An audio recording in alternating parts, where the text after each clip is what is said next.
روحانیت کی تلاش کے معزز سامعین السلام علیکم۔ پرانے وقتوں کی بات ہے، کسی جنگل میں ایک نوجوان بکریاں چرایا کرتا تھا اور ان بکریوں سے حاصل ہونے والا دودھ اور جنگل کے پھلوں پر گزارا کیا کرتا تھا۔ اس کی زندگی اسی طرح گزر رہی تھی، روکی سوکھی کھاتا اور بیشتر وقت خدا کی یاد میں بسر کرتا۔ ایک دن وہ معمول کے مطابق جنگل میں دنیا سے بے نیاز خدا کی یاد میں محو تھا۔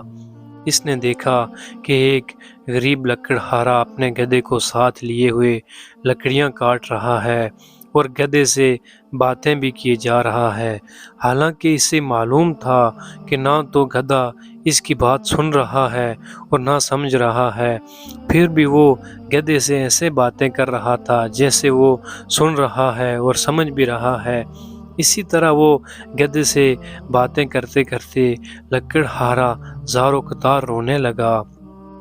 نوجوان یہ دیکھ کر بہت حیران ہوا، یہ آدمی روزانہ لکڑیاں کاٹتا ہے، گدھے سے باتیں کرتا ہے اور پھر پھوٹ پھوٹ کر رونے لگتا ہے۔ چند روز تک یہی معاملہ رہا۔ جب رحم دل نوجوان سے اس کا رونا دیکھا نہ گیا تو وہ بالآخر درخت کی اونٹ سے باہر آ گیا اور لکڑہارے سے پوچھا، اے لکڑہارے، تیرے اس طرح بلک بلک کر رونے کی کیا وجہ ہے؟ غریب بوڑھا انسان اس نوجوان کو دیکھ کر اور شدت سے رونے لگا اور سسکیوں کے ساتھ اپنی بدبختی کی کہانی سنانے لگا۔ وہ کہنے لگا، میرا ایک بیٹا تھا جسے خدا نے بے تحاشا دولت سے نوازا تھا، ہر طرح کی عیش و عشرت اسے میسر تھی، مگر اس دولت کا غرور اس کے تن بدن پر اس قدر حاوی ہو چکا تھا کہ اسے اپنی دولت کے سوا کچھ دکھائی نہ دیتا۔ اپنے غریب رشتہ داروں کو بھی دھکے دیتا، انہیں ذلیل و رسوا کرتا۔ پھر ایک دن اس کی بربادی کا دن آ گیا اور میرے دور کی ایک رشتہ دار دوسرے گاؤں سے میرے گھر سوالی بن کر آئی، یہ سوچ کر کہ مشکل میں اپنے ہی کام آتے ہیں۔ وہ بہت غریب تھی، اس کی بیٹی کی شادی قریب تھی، مگر کوئی انتظام نہ ہو پا رہا تھا، اسے کچھ رقم کی ضرورت تھی۔ وہ اللہ کی نیک بندی تھی، بیشتر وقت عبادت میں گزارتی، مگر میرا بیٹا دولت کے نشے میں اندھا ہو چکا تھا۔ جب وہ عورت پیسے مانگنے کے لیے آئی تو میرے بیٹے نے اس عورت کو پیسے دینے کے بجائے دھکے مار مار کر گھر سے باہر نکال دیا۔ یہی وہ وقت تھا جب ہماری بربادی شروع ہو گئی۔ اسی رات سرخ آندھی چلی، بجلی کڑکی اور تیز بارش ہوئی اور میرا بیٹا اپنے نرم بستر پر میٹھی نیند سوتا رہا اور وہ عورت پوری رات ہمارے دروازے سے لگ کر روتی رہی۔ شدید طوفان اور رات کے اندھیرے میں دوسرے گاؤں میں واپس جانا اس کے لیے ممکن نہ تھا اور وہ ضعیف عورت پوری رات اس طوفان کا مقابلہ کرتی رہی اور میرے بیٹے کو رحم نہ آیا۔ صبح جب میری آنکھ کھلی تو مجھ پر قیامت ٹوٹ پڑی۔ میرا بیٹا گدھے کی صورت اختیار کر چکا تھا، گھر کا سارا سامان آسمانی بجلی گرنے سے جل کر خاک ہو چکا تھا، سب کچھ برباد ہو گیا تھا۔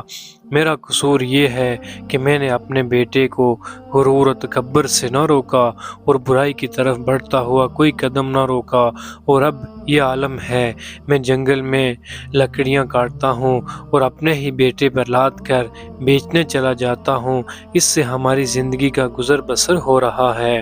یہ سن کر اس نوجوان کی آنکھیں نم ہو گئیں اور لکڑہارے سے مخاطب ہوا، اے ضعیف انسان، تو نے تو اپنے آپ پہ بہت ظلم کیا، بے شک برائی پر خاموش رہنا اور اسے نہ روکنا اس کا ساتھ دینے کا مترادف ہے۔ تو نے اپنے بیٹے کو برائی سے منع نہ کیا، مجھے تیری حالت پر افسوس ہے۔ لکڑہارا بولا، اب میں اس غریب رشتہ دار کی تلاش میں مارا مارا پھرتا ہوں، اس کی تلاش مجھے رلاتی ہے، شاید وہ میری مدد کر سکے، وہ مجھے مل جائے، میں اس سے معافی مانگوں گا، شاید میرے گناہوں کا ازالہ ہو سکے، مگر افسوس وہ مجھے کہیں نہیں ملتی۔ یہ کہہ کر لکڑہارا رونے لگا نوجوان نے کہا، تم اپنے گناہوں کی معافی اللہ پاک سے مانگو، وہ بہت رحیم ہے، اگر اس نے تجھے معاف کر دیا تو وہ عورت تجھے ضرور مل جائے گی، اس تک پہنچنے کا کوئی نہ کوئی سبب ضرور بن جائے گا۔ اللہ بہت مہربان ہے، اپنے بندوں پر ظلم نہیں کرتا۔ بوڑھا لکڑہارا اسی وقت سجدے میں گر کر بلک بلک کر اپنے گناہوں سے معافی مانگنے لگا۔ اچانک دور سے کسی گھوڑے کی ٹاپوں کی آواز سنائی دی۔ ایک خوبصورت شہزادی سفید رنگ کے حسین گھوڑے پر سوار تھی۔ قریب آ کر نوجوان سے مخاطب ہوئی، اے شہزادے، آخر کیا ماجرا ہے؟ نوجوان نے بوڑھے کی کہانی شہزادی کو سنا دی۔ شہزادی کی آنکھوں میں آنسو جاری ہو گئے اور وہ گھوڑے سے اتری اور لکڑہارے سے کہنے لگی، میں ہی وہ لڑکی ہوں جس کی ماں تیرے در پر سوالی بن کر آئی تھی۔ بدبخت تیرے مغرور بیٹے نے اس نیک عورت کی زندگی ہی چھین لی۔ ساری رات تیرے دروازے پر تیز بارش میں طوفان کا مقابلہ کرتی رہی کہ شاید تجھے رحم آ جائے۔ بالآخر تیز بارش کی ٹھنڈی بوندوں کو وہ بوڑھی جان برداشت نہ کر سکی اور دنیا سے چلی گئی۔ جب صبح ہوئی تو رحم دل بادشاہ معمول کی گشت پر تھا۔ اس کا وہاں سے گزر ہوا۔ وہ میری ماں کو جب گھر لایا تو ماں کی لاش دیکھ کر میرے قدموں کے نیچے سے زمین نکل گئی۔ اب میرا سہارا کوئی نہ تھا۔ بادشاہ یہ سب کچھ دیکھ کر بہت پریشان ہوا۔ بالآخر اس نے مجھے اپنے ساتھ لے جانے کا فیصلہ کیا۔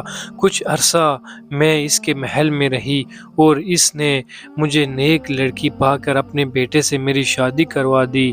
شاید یہ میری ماں کی دعاؤں کا نتیجہ تھا جس نے میری خاطر اپنی جان قربان کر دی، اور اس رب نے مجھ غریب کو فرش سے اٹھا کر عرش پر بٹھا دیا اور نیک شہزادے سے میری شادی کروا دی جو اس وقت تیرے سامنے کھڑا ہے، اور تجھے تیرے مغرور بیٹے کے کرموں نے عرش سے فرش پر گرا دیا۔